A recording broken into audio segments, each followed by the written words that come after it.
Hello everyone, how are you doing? I'm Narrated Fact, and today we're diving into the world of the Mafia, just as you've been asking for. You've been requesting this topic for a while now. Some of you were even persistent about it. I'd open the fridge, and someone would be there, asking, "When are you going to talk about the Mafia?" Or I'd post something on YouTube, and the comments would be flooded with requests. Well, here it is.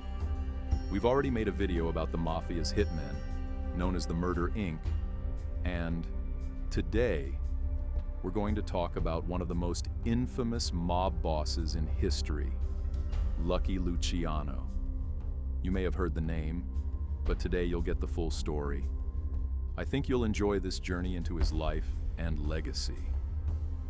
Before we dive in, please don't forget to like this video, subscribe to the channel, and turn on the notification bell. Your likes are the lifeblood of YouTube creators like us. Now, without further ado, let's get into the story. Roll the intro. Lucky Luciano, the rise of a criminal genius. Salvatore Lucania, better known as Lucky Luciano, was born in 1897 in Sicily, Italy. He would go on to become one of the most notorious criminals of the 20th century. As we mentioned in our Murder Inc. video, many of the major mafia figures came from Sicily, and Luciano was no exception. He was hailed as a criminal genius and one of the founding fathers of the American Mafia. At the age of 9, Luciano moved to the United States with his family and settled in Manhattan, New York.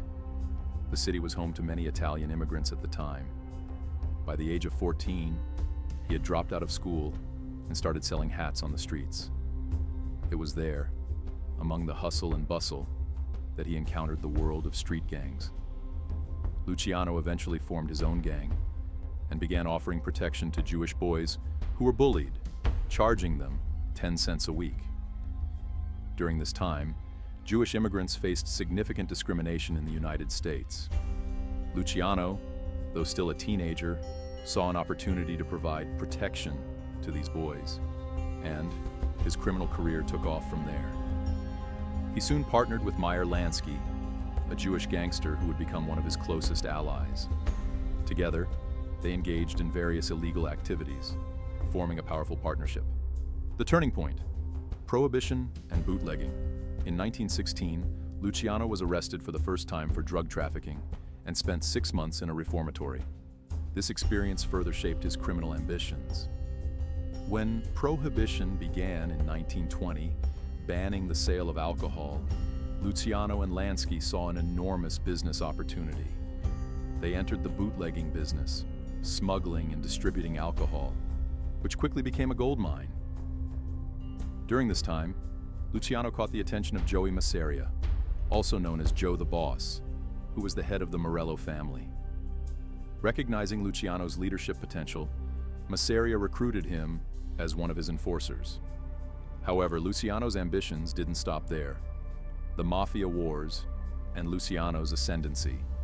In 1929, Luciano survived a brutal attack where he was beaten and stabbed before being left for dead on a beach in Staten Island.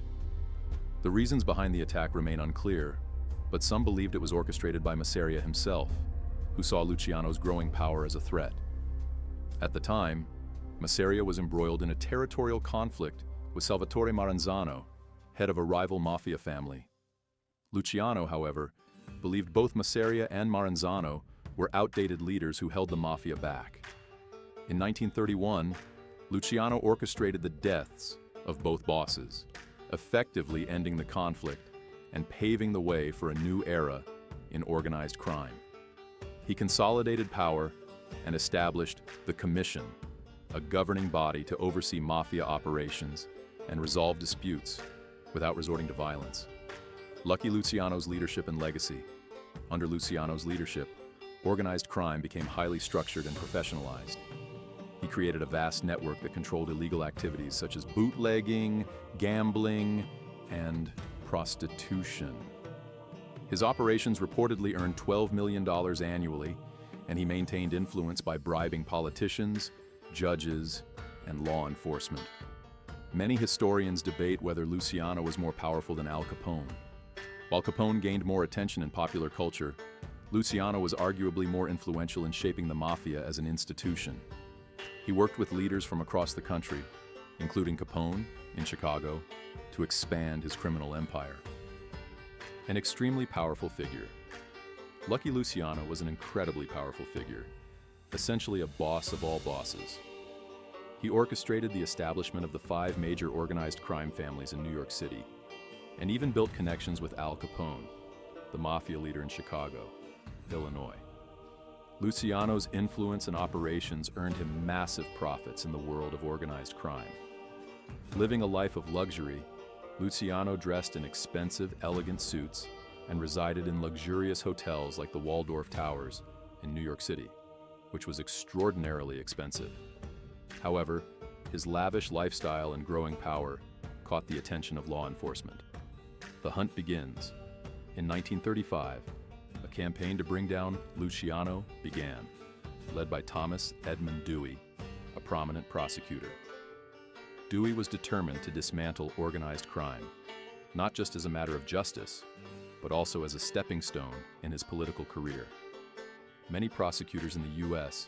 used their success against organized crime as a platform to run for mayor, governor, or even the presidency. Dewey declared Luciano public enemy number 1 and relentlessly pursued him. He assembled a team of 20 lawyers known as the 20 against the underworld, who spent months tracking Luciano. But rather than physically following him, they focused on tracing his finances, following the money, as they say. The key to his downfall. Among Luciano's many criminal activities, prostitution proved to be his downfall. Dewey's team included a remarkable African-American attorney, Eunice Carter, who played a pivotal role in securing Luciano's conviction. Carter uncovered evidence linking Luciano to a vast prostitution network. These sex workers were part of a system controlled by Luciano, paying him substantial sums in exchange for protection and legal aid when they were arrested, as prostitution was illegal at the time. Thanks to Carter's investigation, Luciano was arrested in 1936, and along with 9 others, found guilty of exploiting sex workers. He was sentenced to 30 to 50 years in prison. An unlikely redemption. In an unexpected twist, Luciano's imprisonment didn't last. During World War II, the US government needed help securing its ports and gathering intelligence on enemy spies. Luciano's influence and connections made him an invaluable asset. In exchange for his assistance, he was released after serving just 11 years. During the war, Luciano played a surprising role in aiding the US military. For example, he helped organize the cultivation of poppy plants in Mexico for the production of morphine, a critical supply for treating injured soldiers on the battlefield. Additionally, Luciano leveraged his mafia network to extract information from German and Italian spies operating in the US. Though the methods used to gather these details remain undisclosed, they significantly helped the war effort. Final years in Italy and Cuba. After his release, Luciano was deported to Italy, where he spent much of his later life.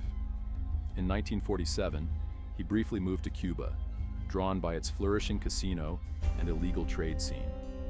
However, under pressure from the US government, the Cuban authorities deported him back to Italy. Luciano ultimately settled in Naples, where he continued to exert influence over organized crime. Death and legacy. On January 26, 1962, Lucky Luciano died of a heart attack.